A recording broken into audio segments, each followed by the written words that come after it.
Very good afternoon, leaders. I'm taking you through the last IBAC project showcase presentation.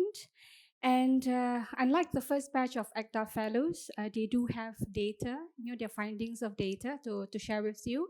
But for me today, I'm going to just talk about what will be our project showcase about, the project showcase focus on.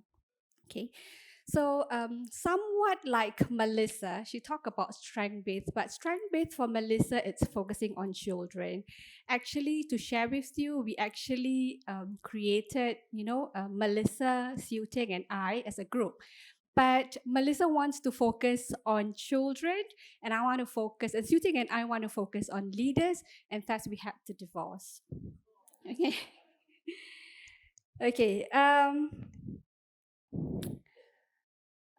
From what's wrong to what's strong, okay, a strength-based approach towards quality relationship. And our focus is on leaders, like I said, because the effectiveness of our leadership is so crucial. Whether you realize or not, for a center, once you have full head count of teachers, but you don't have children, you still can operate. But for a center with full enrollment capacity, without teachers, believe it or not, you cannot operate. Okay? So, leaders are very important. Our teachers are very important because there's a lot of study done that leader-teacher relational components foster and affect teacher performance. Okay.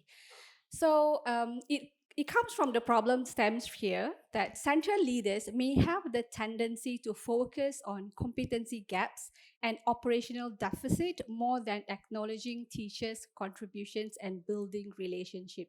The word here is more than. So we're not talking that you do not acknowledge your teachers, but whether we acknowledge the teachers enough or not. Okay. So we need to acknowledge more of our teachers and value them. We need to continue to inspire our teachers, and we need them to grow to be a competent teacher who can nurture our young charges, and then our young charges, our young children will blossom in character. Okay. Now, to fill that competency gap, we identify them through continuous learning development. Okay, you are very familiar with CPD. Hello. Yeah. Okay. So, in fact, not only in Singapore we introduced CPD, there's a study done in Indonesia, Sulawesi in 2014 that found teachers need to attend continuous professional development as part of continuous learning. So Hatang in 2014 have done a study they conducted a random sampling of 2,300 participants from a total population of 3,000 teachers. Okay, and this is what they realized that continuing professional development have contributed a lot in terms of continuous learning for teachers to better themselves and to fill the gaps in terms of skills gap or the competency. All right. So typically, when we do when we identify teachers through our learning needs analysis, okay, typically we will look at we transfer. Okay, for all for centers who are going through Project Joy. Okay, who any of you gone through Project Joy? Okay, so when you do learning needs analysis, right, you transfer the competency skills into the template. Am I right? And then you identify which are the higher needs and the low needs of that particular competency skills. Am I right? Okay. Okay. So usually, typically, which one do you send for course? Is it the high needs or the low needs? Typically it's like that, right?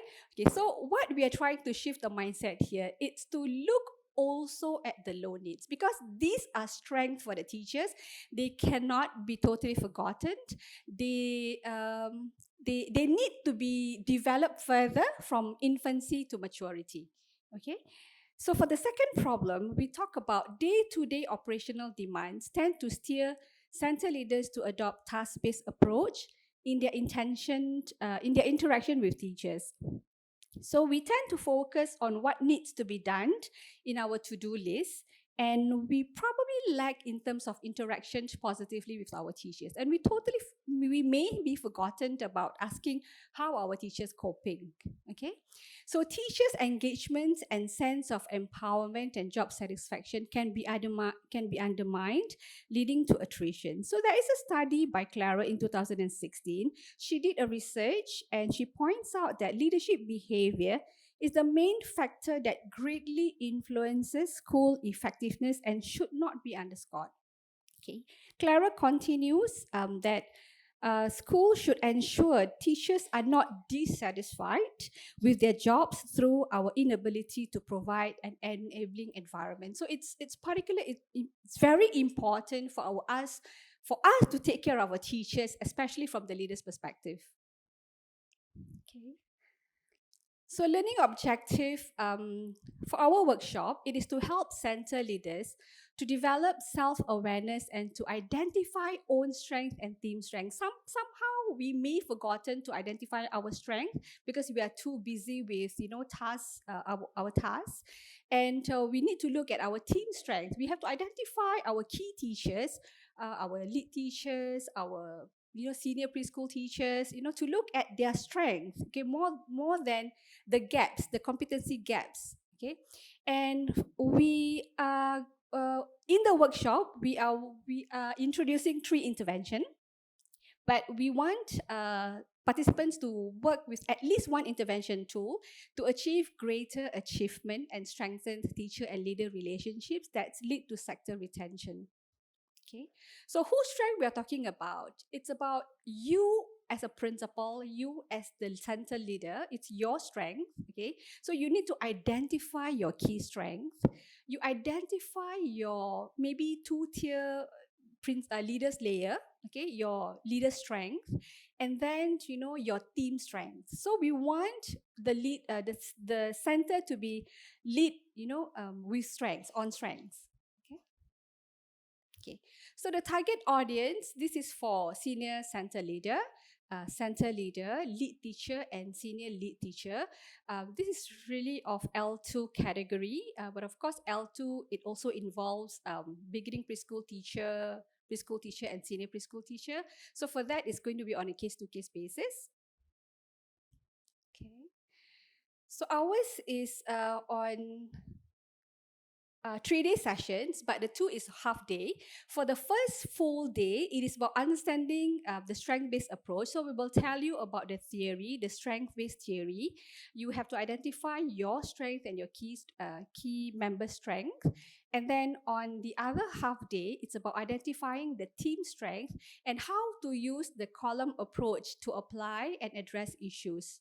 Okay, and we take about 2 months we give time for 2 months application on the ground, and then on the 3rd day it's about sharing the successes and the challenges in applications of the strength approach.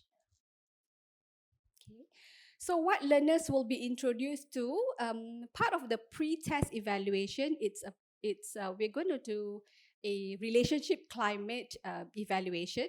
Okay, and then we're going to share with you 3 key theories. So they're basically the strength-based and deficit-based approach, the stages of strength, and then the other one is the column approach. Okay, and for you to identify the key strengths in leaders, the 3 key strengths in your identified leader, be the vice principal, senior teachers, or whatsoever, and then 3 key strengths in your team. The stages of strength from infancy to maturity will facilitate you through how do you see infancy strength and maturity strength. Okay, 4 myth discussion. Okay, and 5 strength-based strategies. Okay, I will not tell you now because if not, you won't come to our sessions. Okay, and then 6 strength-based principles and 1 post-test evaluation. Okay, so the IBEP run, it's the next run is going to be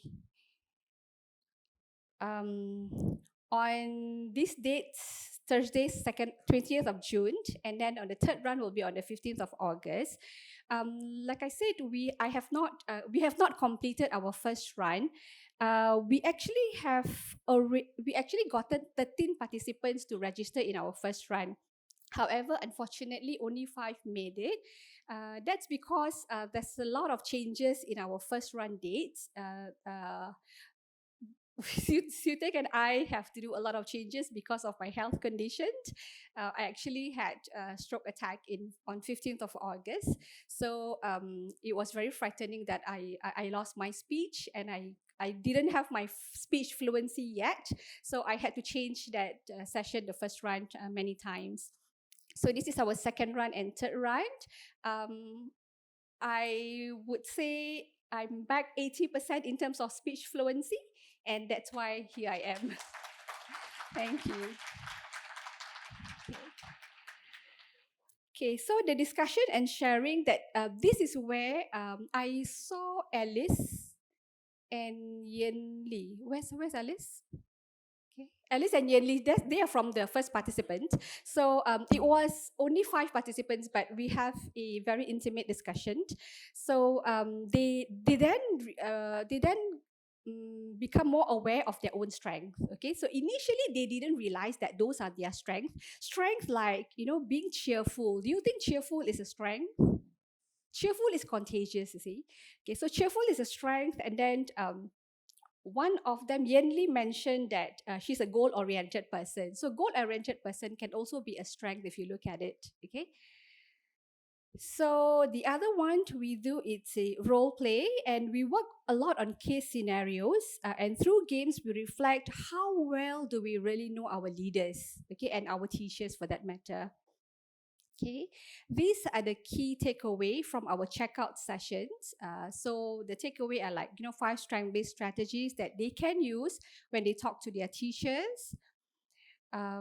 Understanding the deficit-based and strength-based thinking, and then building on strengths to make it better. And then the last one is strength-based approach, looking at positive strategies before she comes to work, and always believe that positive beget positivity. Okay, so we hope that we can help you and your team through facilitation to achieve greater awareness of identifying your strength, and we are really keen to also find out will increase motivation by applying strength-based approach contribute to teacher job satisfaction and hence give an overall impact to the center. And as a sector, we build professionalism of preschool practitioners. For this, I call upon you as leaders to register yourself and your leaders if you find it relevant, and if there's any areas of needs for you and for your team. For that, I thank you.